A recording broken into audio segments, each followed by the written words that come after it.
bootstraps of the submissions. The leaderboard or the scoreboards are up, so you have sort of the information about the order. This kind of gives you information about the variability of the estimates based on bootstrap sampling. The plot on the left shows all of the submissions, including all 7 versions that we asked of you, but really in terms of scoring, we're most interested in the participant models and whether they're better than the clinical models. And unfortunately, in this sub-challenge, there's a clinical model that is at the very top. So it seems like the very best model for sub-challenge 1 doesn't include any genetics. These are plots by team, box plots by team and submission type. So you can see kind of how overall each team's submissions did compared to each other. For the most part, the variance was pretty tight within a team. SBI Lab was a little bit different. Their clinical and participant models did quite well, but the more SNPs you added to the SNP set, the worse their modeling method did. So you can see they've got quite a high variance. And then in the plot on the right, you can see that generally the clinical and participant models did better than the organizer 1, 2, 3, 4, all seem to go in order by SNP set size. And then you can also see the 2 ensemble predictions in the last box that were run based on the team phase and the community phase results. So here, ensemble methods are not improving estimations. We were also interested in the comparison of each team's submissions to their team phase submissions. So here on the x-axis is the team's best prediction, and on the y-axis is the community phase for their participant model. And the top box is versus the clinical model. The bottom box is versus the participant model. And you can see that in several instances, the clinical model is doing better than the best team phase submission, and that only in a couple instances is the participant model doing better than the best team phase. And then, sorry for the swapping of the solid and dashed lines. This is a feature that R was showing me yesterday that I couldn't figure out how to fix. But sorry for that. But the horizontal line is the Guan Lab, the winning model from the community phase. And so you can see that, sorry, from the team phase, yes. So you can see that there was a modest improvement in some of the models over that team phase winning benchmark. So sub-challenge 2, here we have 2 different measures we're scoring on, the precision recall area under the curve and the receiver operator area under the curve. But again, here we have the results by rank. And you can see the estimates of variability based on bootstrap resampling. But again, we're mostly interested in the participant and clinical models. So in this sub-challenge, you can see that some participant models actually did better than the best clinical models. So that's that's more ideal. Yeah. And then again, submissions by, or box plots by team and by submission type. And there are separate boxes, separate plots for the PR and the ROC. Generally, for this sub-challenge, we didn't have quite the same relationship between clinical participant and then, you know, the different organizer sets. There wasn't as clear a relationship between SNP set size and results. Also, in this case, the team phase ensemble all of the submissions.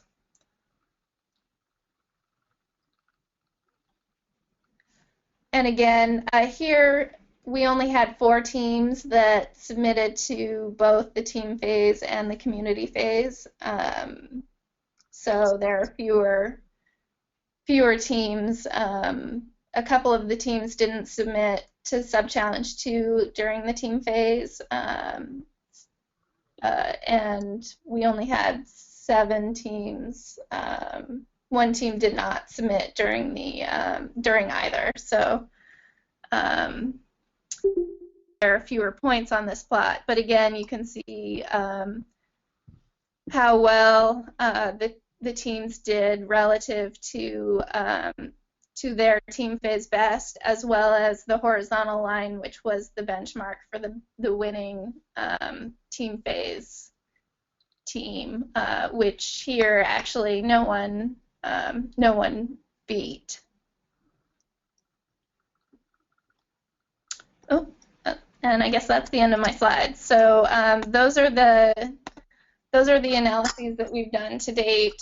We haven't yet started to look at the 100 SNP set samplings. They've been processed, but I haven't had a chance to start looking at them. So that's definitely something we want to look at, whether your SNP, your participant models are doing better than your 100 random SNP samplings. So does anyone have any questions on what I've presented so far?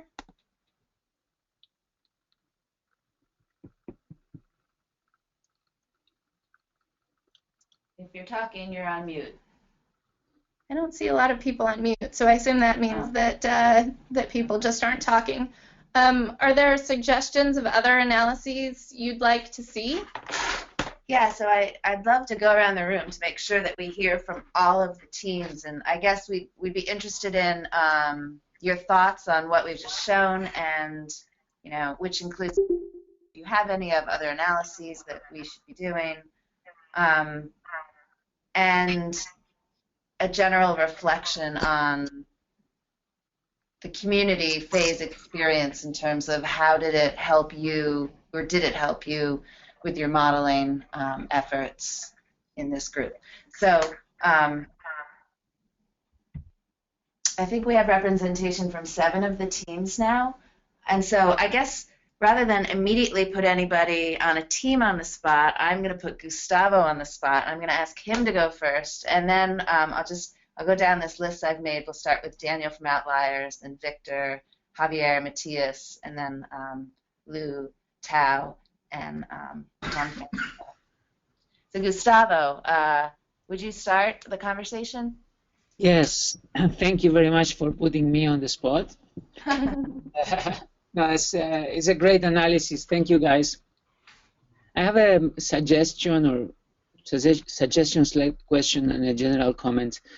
I think that it would be useful to have a sense as to whether these fluctuations with respect to the diagonal line with the team phase and community phase, whether we can give horizontal and vertical error bars either by bootstrapping an error or some other way that we think, for example, looking throughout the several submissions of these teams in the last few iterations. But it would be useful to understand whether we are really observing this change is real or is within the typical errors I would expect from different submissions, which are basically the randomness of the nature of change of a slight parameter here or there. But beyond that, I have the sense that everybody has done their best, and however, we couldn't improve too much. And that it seems that the question is, have we reached the wall? Is it true that if we keep doing, improving algorithmically, we are not going to get much farther? And if that's the case, what should we do? What should the field of rheumatoid arthritis do in order to move to the next level of predictability? So I will leave it here and move back to you, Lara. Okay, thanks. No, I definitely think that's the question. We were the challenge was framed around asking whether genetic features could be used to improve predictability for treatment response in RA, and I think there is arguably a small amount of signal here or there, we're not really seeing that this is a viable alternative, certainly not clinically relevant. So that's useful information to know, and I think we can confer and consider other modalities of data that may be more useful. There was continued improvement in the clinical models, though, so we can also take a look at that to see how that might compare with what clinicians might already be doing in the field. So I think those are things we have been thinking about on our end. Okay, so now I'm going to go down the list that I just read out. So starting with Team Outliers, Daniel, and I see that Anna is now on the call as well. I'd love to hear about your experience in the community phase and any questions or reflections you may have about the results as we've presented them.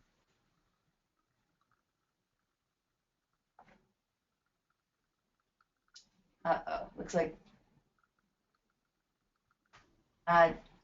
it looks like Anna's having a problem with voice.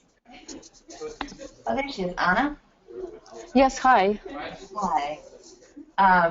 Sorry, I'm joining you from Harvard. I was in a meeting, stuck in a meeting, and just freed up. Great, welcome. Actually, we're just going through the results, and we're just going through the list, looking at people's reflections. I see that Daniel's on, and so oh, there he is. Yeah, he typed a couple. I believe Daniel has a class starting in 1 minute, so I don't know if oh, good thing we called on him early. Yeah.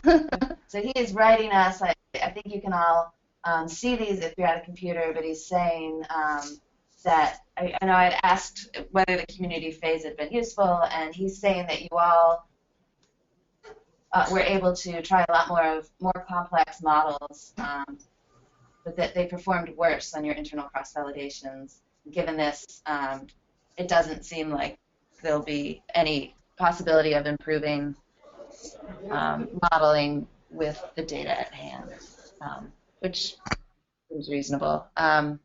This is the biggest data set for RA treatment response that exists in the world. So in that sense, we can make some conclusions about predictability within this field.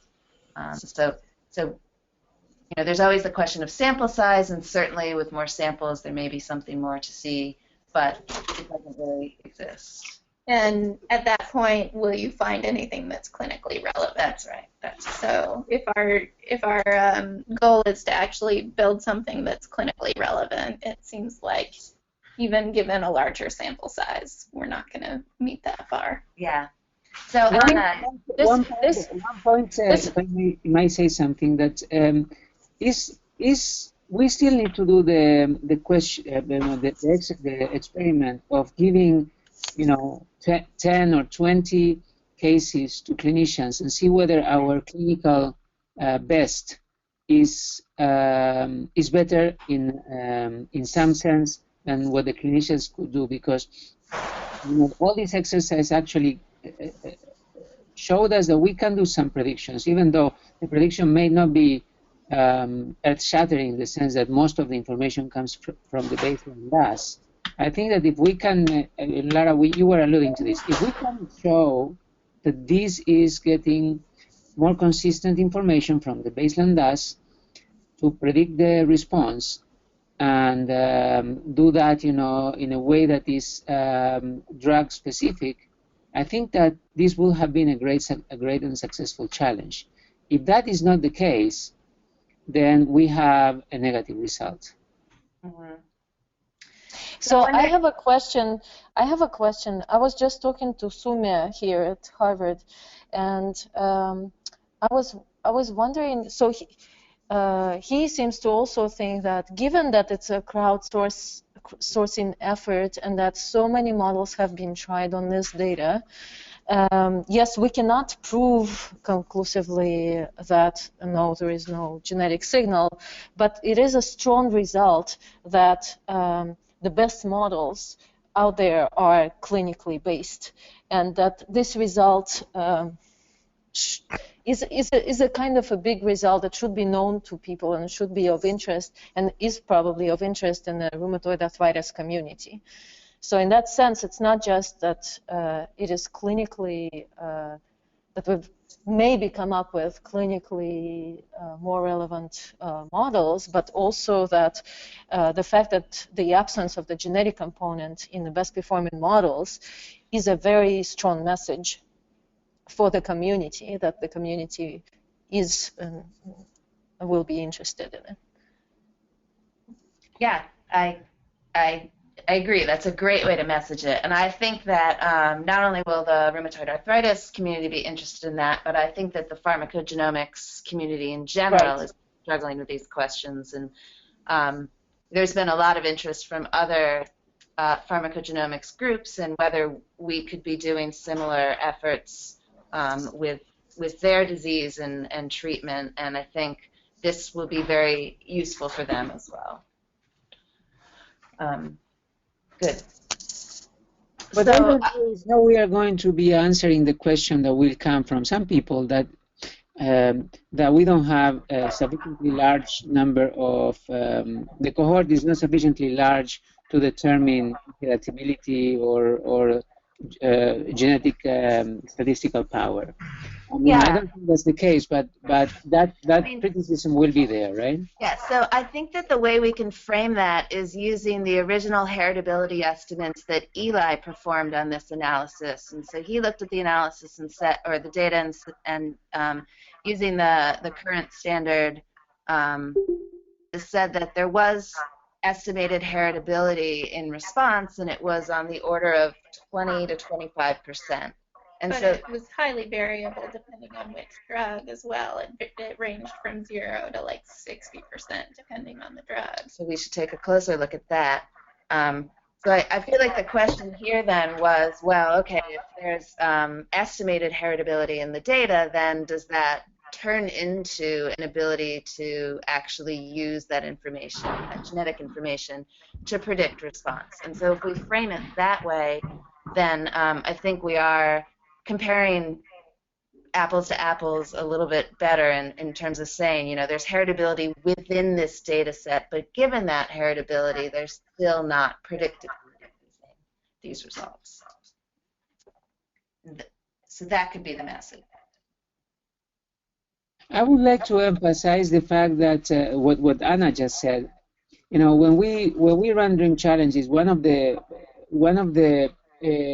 advantages that we always advocate for is the possibility of having some sense of solvability. Because if nobody amongst the 30+ people or teams rather, and hundreds of researchers that try to solve this in our crowdsourcing effort, if nobody really made a substantial prediction that used the SNPs, I think that you know, that's a pretty strong argument that, you know, more effort devoted in this direction might be misplaced. And I think that is definitely something that we will have to emphasize in the paper. It's a negative result, but should be considered a positive result, because if that result weren't there, more efforts would be going in the wrong direction.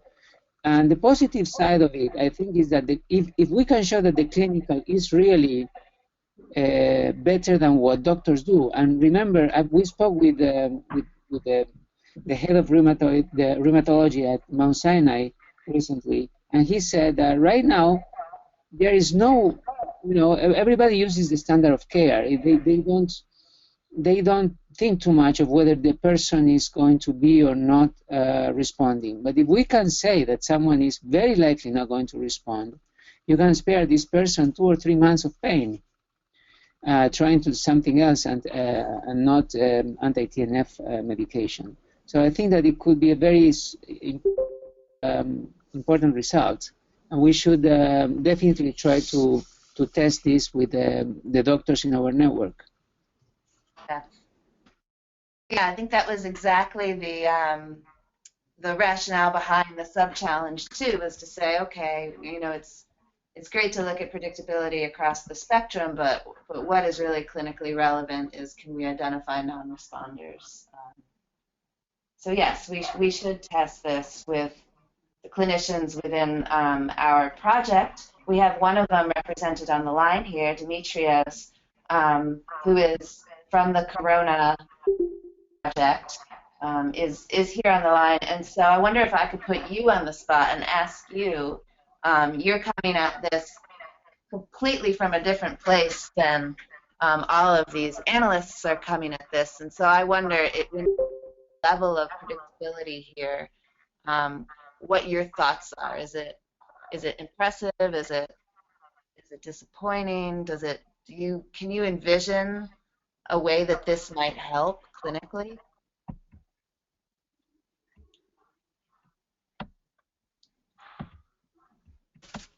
Dimitrios, are you there?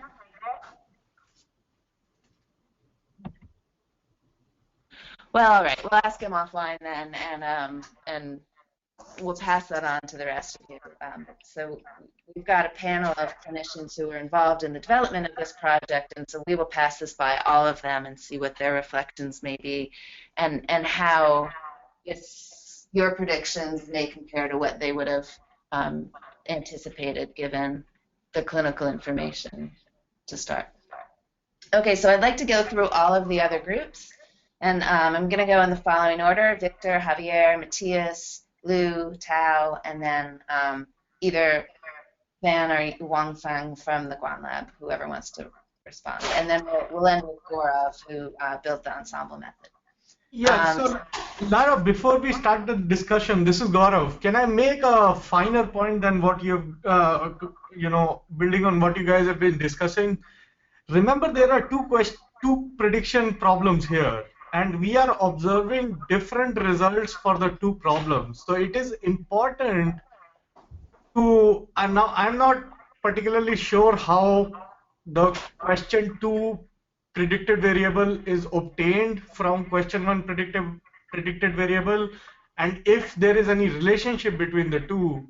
But because we are observing different trends for the two of them, I think it is also important to connect that to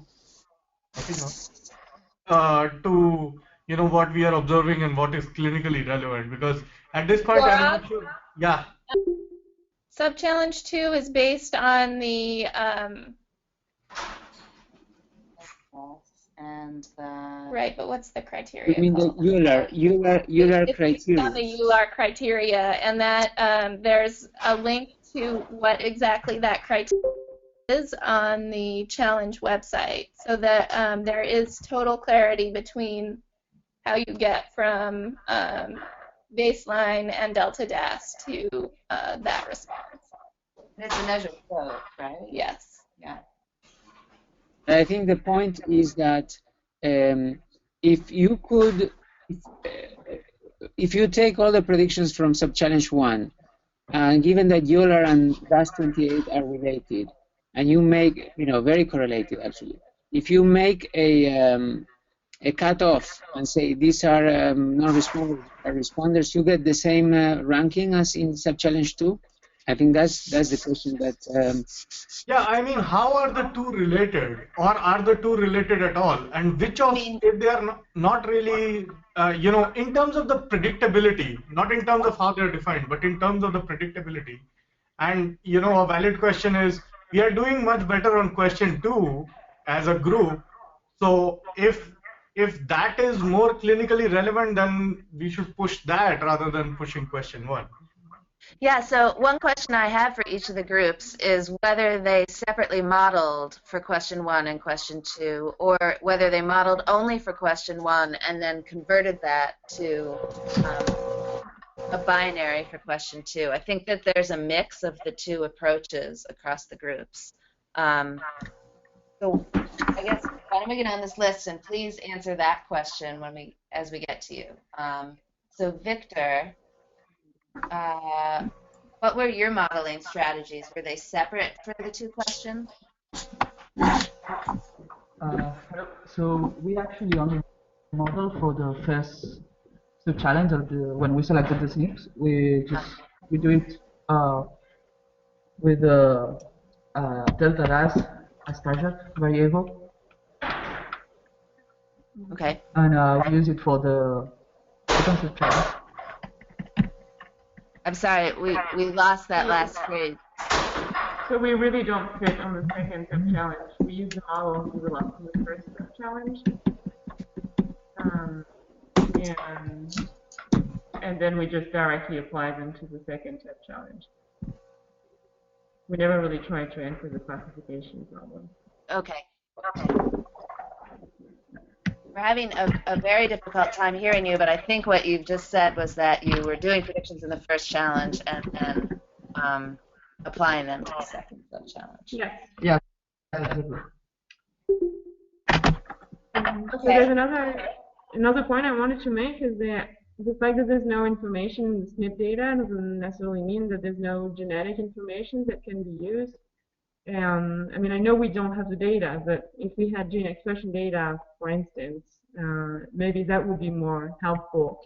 In particular, if we have, gene expression of genes that are related to the different mechanisms of action of the different drugs. So, that would be a future direction to explore for the RA community, I guess. Yes. Yeah, I think this can add to Gustavo's point that the effort in this field is misplaced. We should not look at SNPs, use money to sequence for SNPs. We should sequence for gene expression and maybe copy number variation and maybe methylation, and that could bring much more positive results. Maybe that's one point we can add in the paper. Mm-hmm. Yeah. Well, I mean, we could have done, someone who was really zealous could have done copy number calling from the genotypes. Oh, we didn't give them the raw intensities, sorry. We don't even have those ourselves, but there are some small copy numbers that are imputed in the SNPs, in the HapMap panel. So there are some indels and things like that are imputed. One could explore that as well. Yeah, I think that one thing that sorry, bringing the another challenge, the toxicogenetics, in which we saw that when participants added the RNA-seq data, the predictions improved. And we also saw that in the NCI DREAM challenge, most of the information came from the gene expression, even though there was genetics and exome-seq number variants. But most of the information about the mode of action, the prediction of sensitivity of cell lines in this case, was in gene expression. So I think I think that's a good point. Yeah. I think that was the motivation for the AMP project that they are starting now, but from what I understand, the data from that project will not be available for the next 2 years. So as far as I understand, in RA, there is no data yet that we could, as computational people, draw on to make our predictions for a large enough cohort of RA patients. So this will be available in the next year and a half, 2 years. Yeah, that's my understanding as well. The AMP projects are really looking to molecularly characterize RA patients. I'm not actually sure it's even related to treatment response. I think it may just be across a range of severity of disease. Both in RA and lupus, they're doing the two together. So it may be that there's a wealth of information in several years, but at this point, there are no other alternatives in terms of data sources. Yes, and I think that there is an important point to be made. Nobody's talking about uselessness of genetic data from this data. No, nobody can infer that, of course. But these are common variants, and these are imputed 2 million common variants, and I think it does say something about the usefulness of the common variants towards predicting the response to TNF treatments. Mm-hmm. Okay, so let's continue around the group. So let's move on to Javier. Javier, do you have anything that you'd like to add to this conversation? Did you model separately for the two questions? Did you? Yeah, just answering this question about the modeling of sub-challenge 1 and 2. We used exactly the same modeling, and we just transformed the score from the sub-challenge 1 to the sub-challenge 2 directly. So it was a direct transformation from one to the other.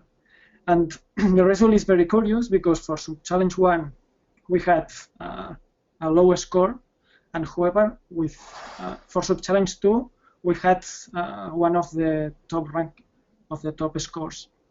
And now in the community phase, it's just the opposite. In the sub-challenge 1, we have gone from 0.32 to 0.40, and on the other hand, we have decreased for sub-challenge 2. So I am thinking why this happened, but we transfer directly from one sub-challenge to another, but the behavior is the opposite in one case and the other. So I don't understand exactly what's going here.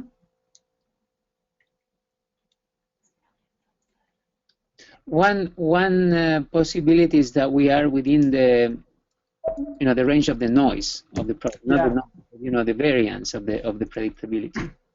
Yeah, I think is in this case, and I also think that if sub-challenge 1, instead of measuring just the absolute delta dash, the challenge had measured the relative delta dash, so not the absolute number, but the relative number, I think we wouldn't have observed this difference, maybe.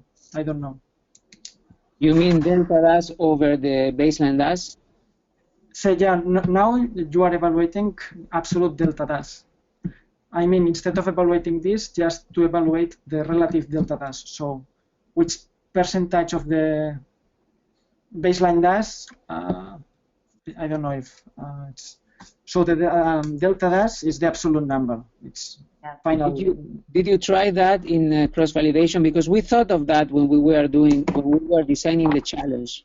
Yeah, I have tried it internally in self-validations, but as I was not able to check it in the leaderboard and so on, so I don't know the behavior outside the training dataset. But our thought is that the information in is the same, right? So it's unlikely that the information out should be so different. What? Sorry, I didn't get this. The information that you would be putting in is the same. You are not adding anything. So it would be a little massage of the data, but not a substantial change in the. But anyway, it could be that there is a change in the leaderboard rank. But yeah, because I think the main change is that delta dash is very correlated with baseline dash. I mean, all the clinical information is basically coming from baseline dash. As higher is baseline dash, higher tends to be the delta dash. In the training dataset, the correlation is 0.40. So just with this variable, the baseline dash, you can predict with a correlation of 0.40. However, if you see the correlation of relative delta dash and baseline dash, the correlation is less than 0.10. So you won't have this effect, and I don't know, I think it would have been better just to evaluate the relative delta dash. So we did spend a lot of time thinking about that, and actually in the field of pharmacogenomics, that question is argued about for hours and hours at the beginning of every project. And so it's a valid question for sure, and it's for sure true that you would find different genetics associated with absolute versus relative delta dash. So you're basically adjusting out the baseline effect, and so anything related to that is going to be removed. So our rationale for picking it the way we did in this case was twofold. One is the biology may very well be different in people with higher baseline DAS than lower, and so in fact going to a relative DAS may put you in a situation where you're trying to compare individuals who may have a similar % change in DAS but actually have very different changes in their biology. So you may be adding a heterogeneity there that makes it difficult to model. And the other thing was because we were looking to be as clinically relevant as possible and clinically in absolute rather than relative changes. So that was the rationale for the choice we picked. I also think it's interesting to consider the question in terms of relative delta DAS as well. I think if there had been some, I think if there were more compelling evidence for redoing it in that way, we should consider that. But I'm not sure that it's the best use of our time at this point. So I appreciate you bringing it up. It's probably something we need to address in the paper. Okay. Okay, so let's go down the list. So next we'll have Matthias, then Louise, and Tao. So Matthias, what was your experience in the community phase? Did you find that you changed your modeling approaches between the community and the team phase? No, I didn't make substantial changes to the modeling, just to the way I selected the SNPs. So it was not a fundamental change. I was unable to provide all of the files, so I'm still missing the Lievenard cross-validation file and the random SNP file. So yeah, I hope I can juggle between the meetings I have to free some time to come up with that as well. I'm sorry for not providing this so far.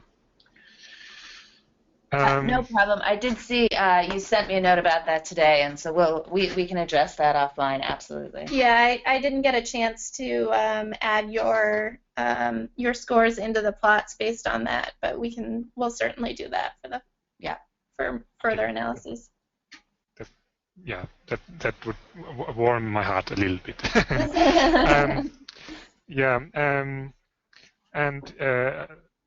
Speaking about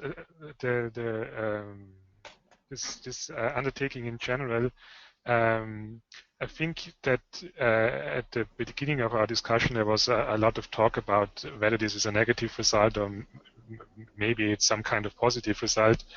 And I also think that, of course, it is a negative result, but it is also a very important negative result.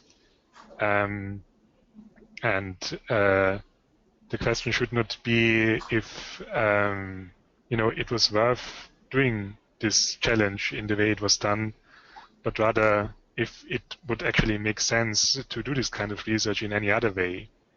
Because we've seen that there are so many seemingly wrong positive results already in the literature, and we've also seen that even with subsets of the data we're working with now, it would have been quite easy to come up with other positive results as well that are actually turning out to be probably wrong positives.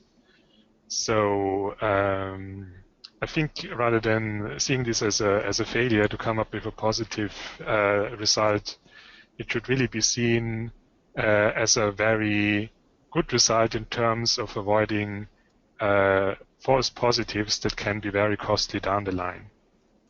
So I think that there's a lot of merit in this, and I think documenting this in a paper can actually have a lot of impact. Good. Yeah. I agree. I definitely think that this needs to be out there. Good. Thank you.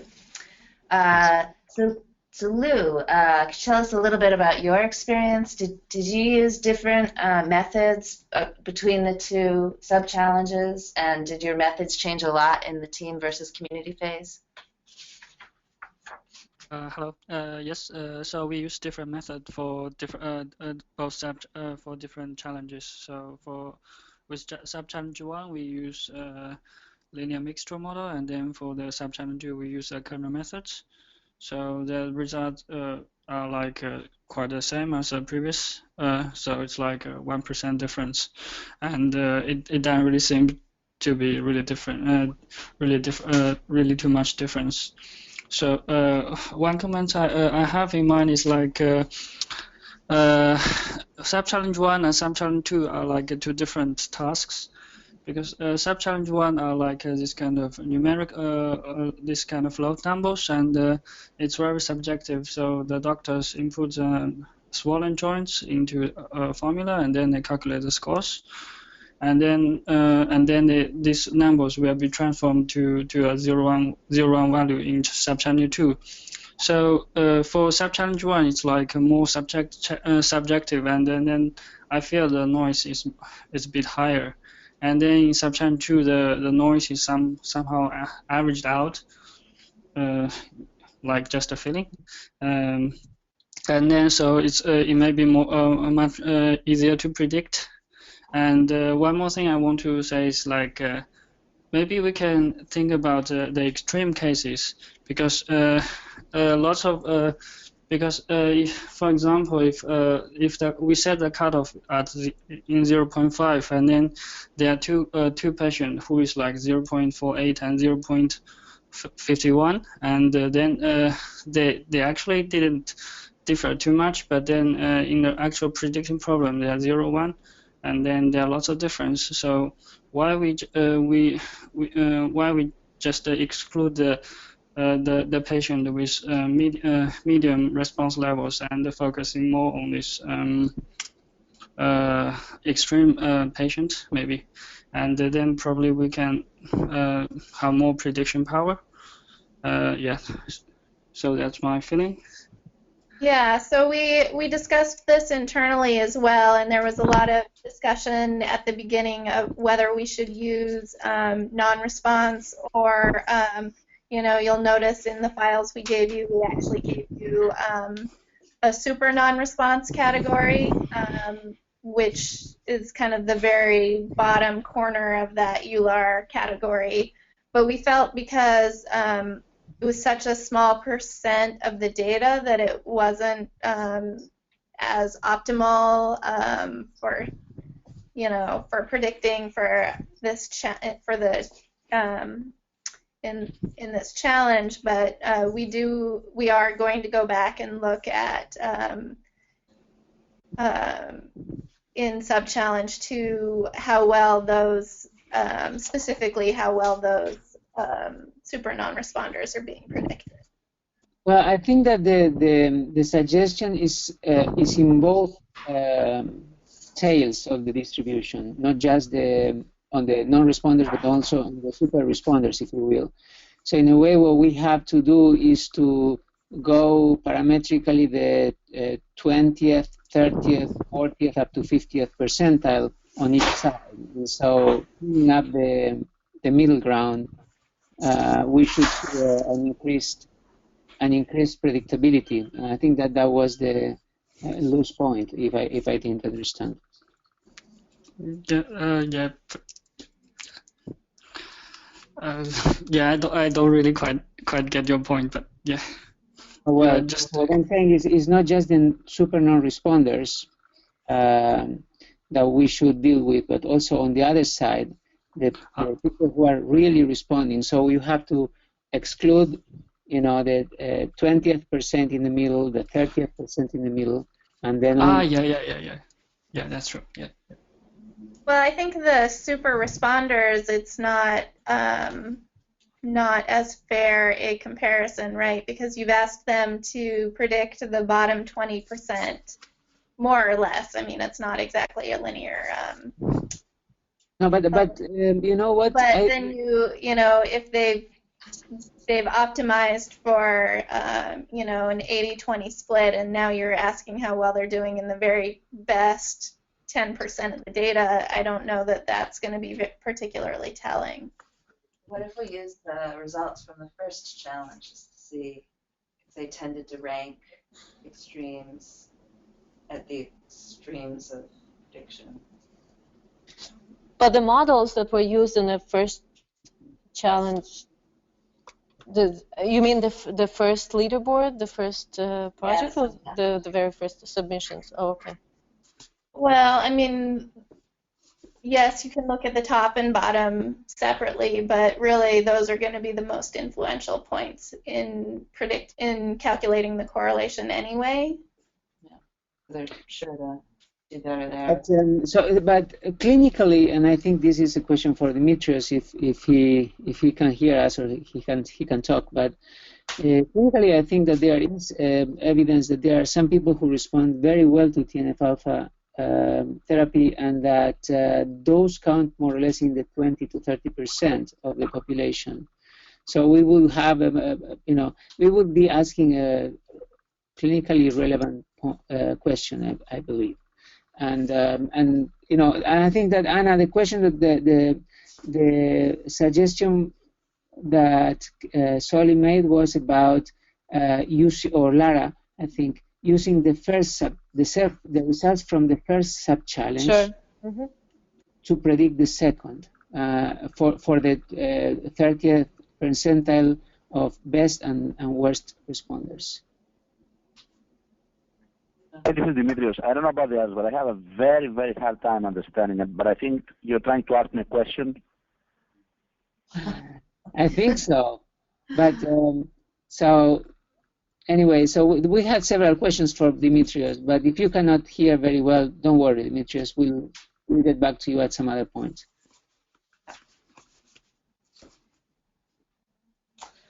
I think you said we'll talk later, something like that. Okay. Here, I'll type it. Okay, so then let's move on to Tao. Tao, what were your experiences in this community phase? Okay, so we apply different models for sub-challenge 1 and sub-challenge 2, but it's under the same framework. It's just the parameters are quite different. And also, our models didn't change much from the team phase to the community phase. I dropped a few SNPs. I dropped one sub-model in my own ensemble model, and that's not very significant change. But as for the community phase, I do have one suggestion, which is that maybe we can look at the compatibility between different modeling approaches. So I assume for now, your ensemble approach looks at all the seven teams models.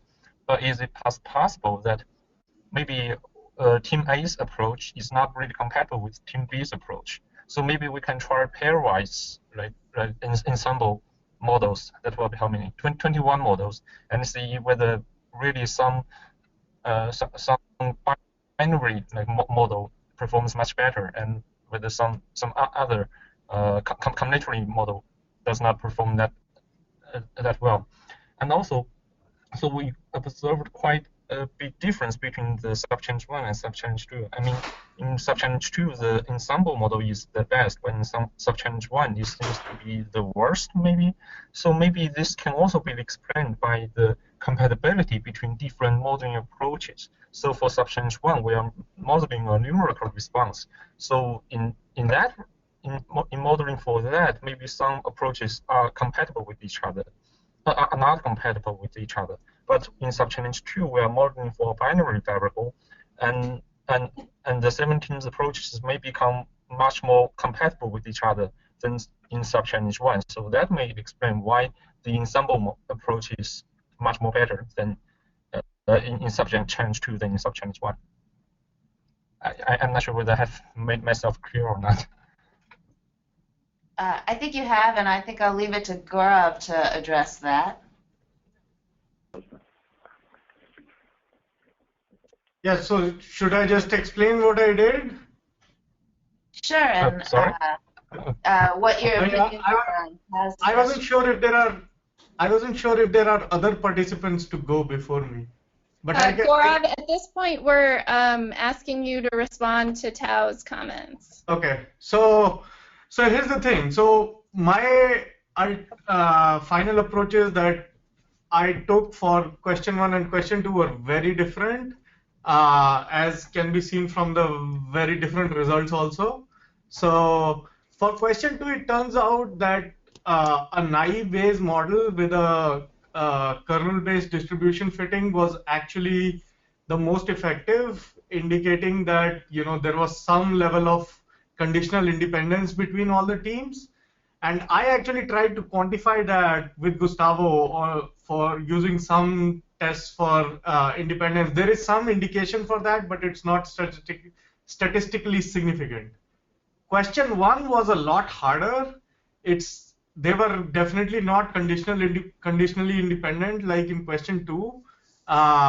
So the ultimate version that came out was, I had to do a fair bit of feature engineering. So I had to use, new features that were products of, probability of predictions of individual methods, and I built like a large vector out of that. The reason I did that was because the quadratic kernel with an SVM actually gave me the best results. So that was an indication that I need to create new features, and that's what was the best. But I think in general, because the prediction space is a lot bigger as compared to a binary prediction in question 2, the ensemble methods didn't do as well. So I think there is something to what I think Tao was suggesting, and if there is space in the paper, I would be happy to do that kind of analysis. But I'm not very hopeful at this point. For question 2, it was pretty straightforward. So yeah. Okay, thank you. So now let's turn to the final team represented on the call, the Guan Lab. Yuan Feng, do you want to provide us with a little reflection on your experience here in the community phase? Or Fan, whichever of you may want to talk.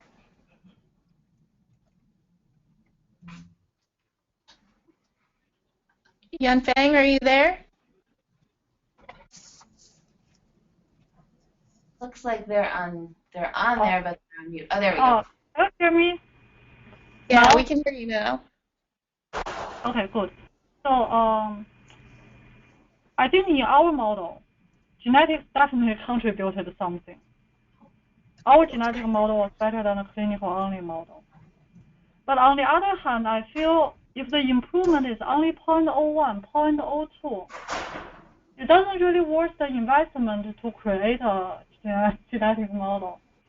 Because let's say in a clinical setting, if you take some test, you have to spend money on that test, right? And if taking that test only going to improve so little, then what's the point of even taking that test? I think just in the future, I think probably including expression patterns can improve the performance more significantly than including the genetic information. So that is my point. Okay, great. And did you use did you model sub-challenge 1 and sub-challenge 2 separately, or did you convert from one to the other? We model separately, but we're using exactly the same method. Okay. Yeah, great. Okay. Okay, well, I thank you all for your efforts and for your comments. If there are additional analyses that you think of that you think we should do, so I mean, based on what you've submitted, right. different ways we can look at those submissions. Please let us know if you. So I think last week, first I'm sorry about the delay. So we didn't quite understand what you asked at the beginning. So the files that we submitted last week can be very informative to simulate what would happen if you just select a random set of SNPs, right? And yeah. Although I haven't seen the result yet, I believe our real genetic model should perform slightly better than the average of a randomly selected set of SNPs. We're hoping that as well. Like I said. Did you get the results? Have you got the results? Or you haven't got the results? We haven't yet looked at the results. You haven't got the results. Yeah, that's the next step. That is actually our guess. Because so the last two models that we submitted, which included a lot of SNPs, you remember that you asked us why all the predictions are the same. Mm-hmm. That's because when you included a lot of SNPs, it finally converges to a random prediction just coming out of the genetic-only information. And then that converges to a clinical-only model. So my guess is that model should perform slightly worse than our genetic plus clinical model. So if that is true, I think everything looks good for us, right? Hopefully that is true for both sub-challenges. Yeah, great. We'll definitely start looking at that. I have a question. I'm really sorry, I missed the beginning. What is the current plan for proceeding with the results and analysis and writing the paper? Yes, so I think we wanted to get everybody else's first thoughts on what we're looking at and what our conclusions might be. And at this point, I think we're going to go back to the outline of what the paper may look like that we circulated, I think, I don't know, 2 months ago, and update that with what analyses we think now should be included, and perform those, and then bring them back to the group to look through. So I think we'll have another one of these webinars probably right after Thanksgiving, just time-wise. But in the meantime, we'll continue to interact with you by email so that we can all be sharing ideas and comments on the analyses. So we do plan to write a manuscript, and we do plan to do it in a collaborative manner with everybody who's on this call. And we'll take the lead on putting the results together and then ask all of you to reflect on those and then to essentially help write the conclusions. Lara, if I may ask something. Who can you raise your hand in some way if you are coming to the DREAM conference? Who is not coming? We don't have hands to raise in this forum, but so give a shout or type a comment. And while you are typing your comment, this is a good place where we can also get together and discuss the paper and how to proceed, and make a more face-to-face, more interactive discussion and dialogue of what happened during the challenge. I cannot seem to type. I was going to email about that. So currently we did not submit an abstract to come to the conference. I'm going to see if I have the resources to send Daniel. I cannot come because I'll be in another place at the same time. Okay, so I'm having here a count. It seems that Yuan Fan, Lu Cheng, Javier, Tao. So we have at least 4 of the teams that are coming. And, yeah, so great. That's really wonderful. I'm glad that you brought that up, Gustavo. We should all sit down and talk next week. And it would be great, Anna, if you can have Daniel come, and that would be 5 of us, of the teams. I have a question. You said that you circulated. I can't remember exactly about the structure of the paper, but doesn't the main message of the paper, doesn't that change the structure a little bit? And previously we didn't think that there would be a clinical model, or at least we weren't so sure that the clinical model was the best model, and it seems to be the case. So that should be somehow be reflected in the structure of the paper, right? Absolutely, yes.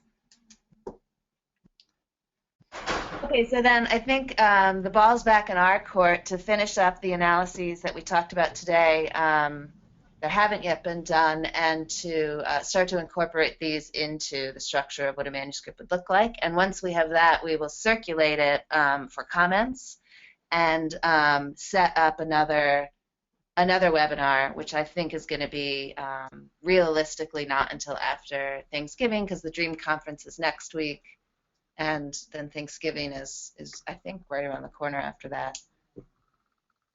Maybe not. Maybe a couple weeks after that. All right. I think we're still in early November. Okay, so we'll take a look. Maybe we can have it in the end of November. I don't want too much time to pass. But Lara puts the turkey much earlier. I wasn't even sure what month it was today. So one day at a time. We're all looking forward to a 4-day weekend, I guess, around here. So again, thanks all of you for your time. I'm very excited that so many of you will be there next week. Opportunity to meet you in person, and I look forward to discussing this more at that point. And then with those of you who can't make it in the future. Thank you. Thank you, Lara. Thank you, everybody. Thank you. Bye.